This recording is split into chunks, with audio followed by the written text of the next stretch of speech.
আসসালামু আলাইকুম। দেখছেন এই যে একটা কবর, কবরের সাইডে পানি। আপনি না কোটি টিয়ার মালিক, আপনি না পাঁচতলা সাততলা আপনার বাসা আছে, কোটি টিয়ার খাট আছে। এই যে এই জায়গাতে শুয়ে রয়েছে বালিশ ছাড়া, খাট ছাড়া। দেখছেন চতুর্দিকটা পানি। তারপরও আমাদের কত অহংকার, কত দেমাগ, আমরা কত জোর দেখাই। আরে ভাই, যারা না বুঝেন হ্যাঁ করে আর বুঝানোর মতো না। একবার চিন্তা করছেন, দেখছেন অবস্থা। আপনি এত আদর করে রাখতেন, আপনি সেই লোকটা বই থুয়ে গেছেন। এই জায়গাতে আপনি সবাই আসতে হইব।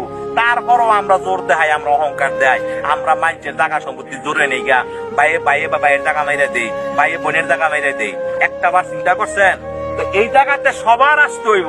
আসলে দেখেন, এদিকে আসো, এটা দেখেন, দেখছেন পানি, দেখছেন। তারপরও আমরা জোর দেখাই। তো ভাই, আপনাকে হাতে ধরি পায়ে ধরি যারা মানুষের সাথে জোর জুলুম করেন না ভাই। বালিশ ছাড়াই এই জায়গাতে শুইতে হইব, বালিশ ছাড়া। দেখছেন কোটি টিয়ার লোক শুয়ে রয়েছে, অথচ তলাতে পানি গেছে, দেখার কেউ নাই। তো এই পৃথিবীতে আপন বলতে কেউ নাই, একমাত্র আমার আল্লাহ আপন, আমার আর কেউ আমার আপন না।